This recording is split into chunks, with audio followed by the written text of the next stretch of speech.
little bit of touch-up tuning. Just getting the thing so it pulls good in gasoline. Once I get my wide open throttle and gasoline done, we're just going to dump some ethanol in here. Not really concerned with what it makes for power on gasoline, because, you know, ethanol is where the power is at and where I can push it. So we're just going to do a base tune, boost, you know, coming on. I think right now it's making 16, 17 pounds, 17, 18 pounds, which is fine for on gas.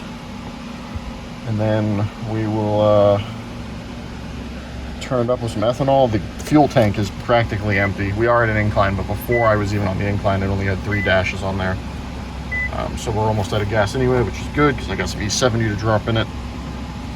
So we're just going to do a couple more rips to make sure we're good on gas. I've been breaking in the clutch, basically just driving it around, and then when I got it on the dyno, just a lot of starting and stopping and letting it cool down. Right now, when I do full throttle rips, I'm just stopping for a couple minutes between pulls to let everything cool off, letting it coast its way down, that sort of thing. So not exactly the best way to do this, but you know, I do drive this car almost every day, so I got to get this dialed in. It is really weird being in here with the juke steering wheel though, like really weird. So.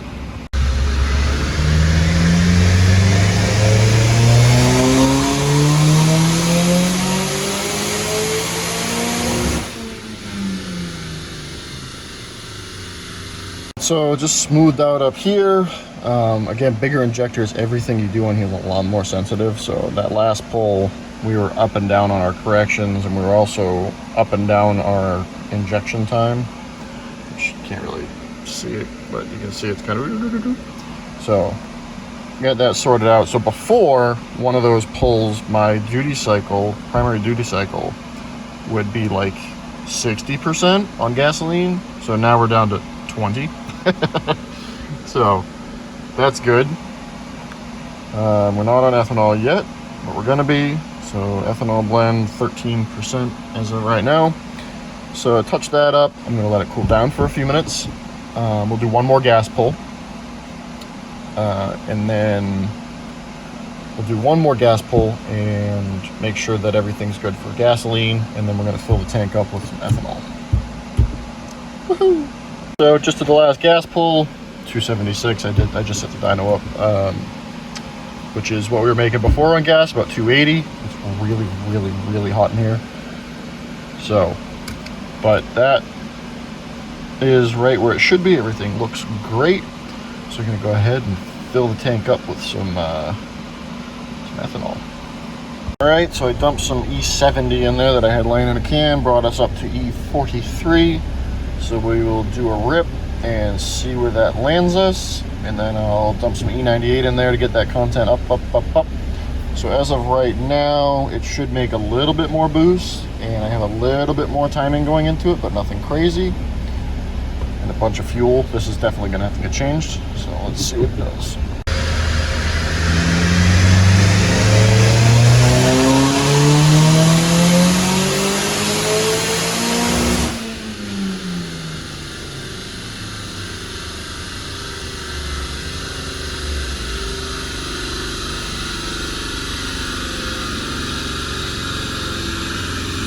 Horsepower. So that was essentially just 2 degrees more timing. The boost was pretty much the same, and it picked up power, so the timing added power, which is what we want. I know 10 horsepower doesn't seem like a whole lot, but we don't want to be making big power until we're big in the ethanol. I'm only at E43. So our table right here is good where it is. It was actually pulling a little tiny bit of fuel, about 5%. I'm okay with that. So now what we're gonna do is we're gonna bump the ethanol content up. I'm just gonna pour some 98 straight into the tank, so that we can get ethanol up. I'd like to see 70. 80 would be nice, and then we'll start really turning it up. All right, we are at E60. We're running good. We're gonna do a pull. That's probably gonna keep going up because I put a lot of ethanol in there, but we gotta clean the lines out. So let's drive it a bit and see if that goes up some more.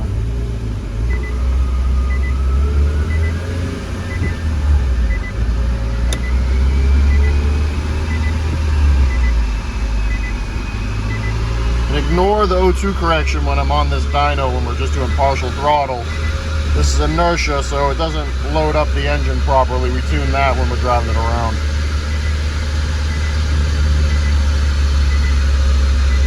Alright, 61's all we're gonna get apparently. Let me slap my seatbelt on and we'll do a pull. Alright, here we go.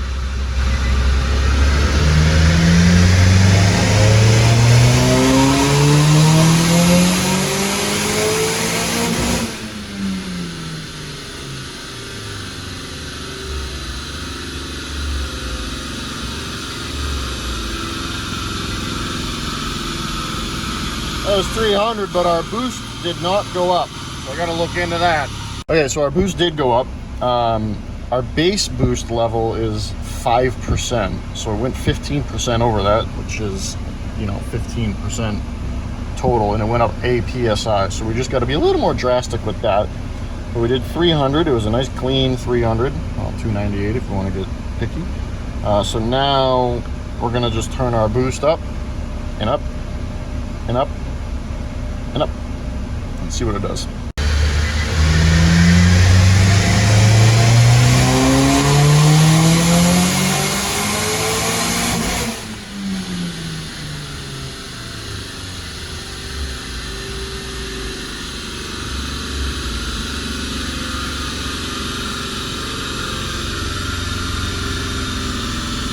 All right, so 319 horsepower at 21 pounds of boost.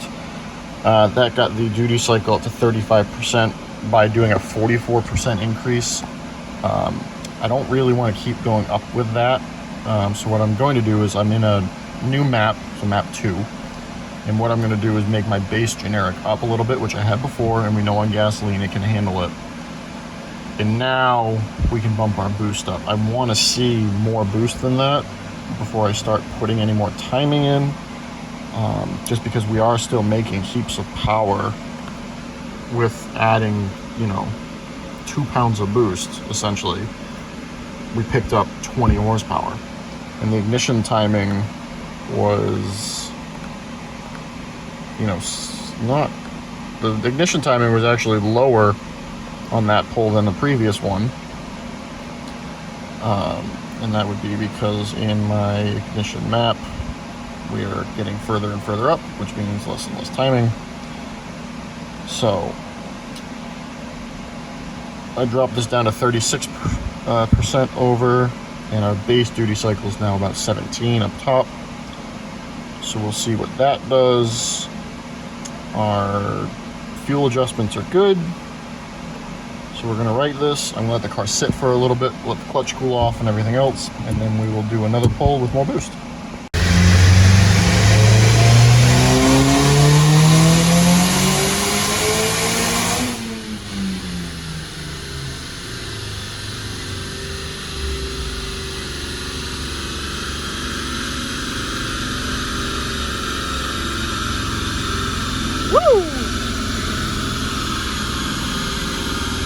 Alright, ignore that ticking noise if you can hear it. My fan has something stuck in it. So 1 pound of boost, that's all that was, and we got 332. I'm going to show you the boost number. So right there, peak boost, 22.58. Previous pull was like 21 point something. We picked up that much power from 1 more pound of boost and about a half a degree less of timing up top. So she's liking the boost. I'm okay with giving it even more. Again, these engines are so cheap, I just don't really care. So we're gonna give it some more, and we're gonna see what happens. The comparison from the previous pull to this one, you can see it gains everywhere with that additional pound up top. So that means we're doing good, and I keep forgetting to look at my back pressure. So let's look at our back pressure here. Back pressure 27. So we're at 22 PSI of boost and 28 PSI of back pressure. So we're starting to outflow the turbo. So we're kind of getting to the point where we need a bigger exhaust housing or a bigger wastegate to evacuate the back pressure a little bit. But we're not skyrocketing. We can see it's a steady incline towards red line. We're not like peaking like really quick, like just a sine curve, or exponential curve, sorry. So I'm okay with continuing on.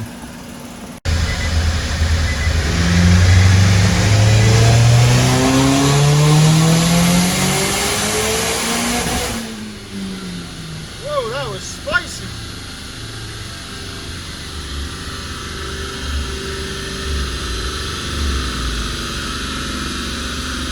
Woo!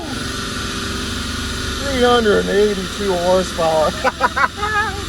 Before we go over what just happened, just a reminder, this is a stock MR88DE Sentra engine. So it could blow up at any time, and I know that. Do not do this. Please do not do this. 382 horsepower. And, as you can see by the warning sign, we hit the boost cut into that. So that was 28 pounds of boost right there. Down here we have, you can see that dip there. I gotta look into that. But our back pressure was 37 psi. Again, still not a crazy ratio, which means there's a little bit left in here.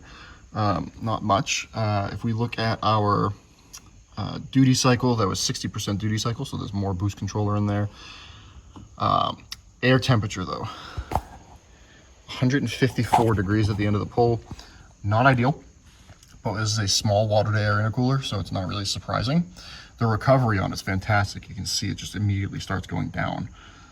We're already down by the end of the pull. A couple seconds later, we're already down to 110 degrees, so the recovery rate on it is great. It's just fantastic. So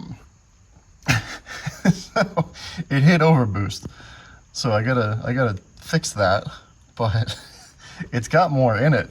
If we look at the graph, we are starting to come up against the cam. So we're having this rollover, and if I keep putting more boost in it, that rollover is going to get worse. We're not going to see any more horsepower up top, but we'll see more torque towards the mid-range, which, you know, I don't want torque down here. It's a stock engine. I don't want to throw rods out the side of it. But just as a reminder, this engine makes like 120 horsepower out of the box at redline. We're making 120 horsepower at like 4,000 RPM. So, oh, that's too funny. Actually, I can overlay the stock pull on here when we're done. But I'm going to let this thing cool down. And then I'm thinking I might even let it sit overnight. And then tomorrow morning, come back out here. We will put some timing in it. I'm not going to put in any more boost. I don't think 28 pounds is a lot. But a degree or two of timing, we might see 400 horsepower. And if I really want to spend some money, I'll pour in some more E98. We can get the ethanol content up. But again, we're not running a whole lot of timing. The top of that was only 15.7 degrees of timing. The pull before that with 5 pounds left, actually 6 pounds less boost, was 17 degrees of timing. The pull before that at 19 psi was 18 degrees of timing, which I know sounds like a lot, but little 4-cylinder engines, you can run a lot of timing, and you kind of need to, and especially on ethanol, you can run a lot. E85 at this power and boost, we can run 18 degrees. So I might just throw 2 degrees of timing at it and see what it does, but that's crazy. The corrections are okay. We need to add a little bit more fuel in. Right here is a weird spot. It's the correction is, it's not like leaning out. I mean, it's getting a little lean, but it's like overshooting. So I gotta look into that. But Jesus, it's funny. Oh man, in a cube with a stock exhaust on it, mind you, the stock exhaust cube on Steelies. I mean, this thing's gonna have no traction, but this is hilarious. At this point, we're just doing this for giggles. $400 engine. That's so funny. Just look at how ugly it is.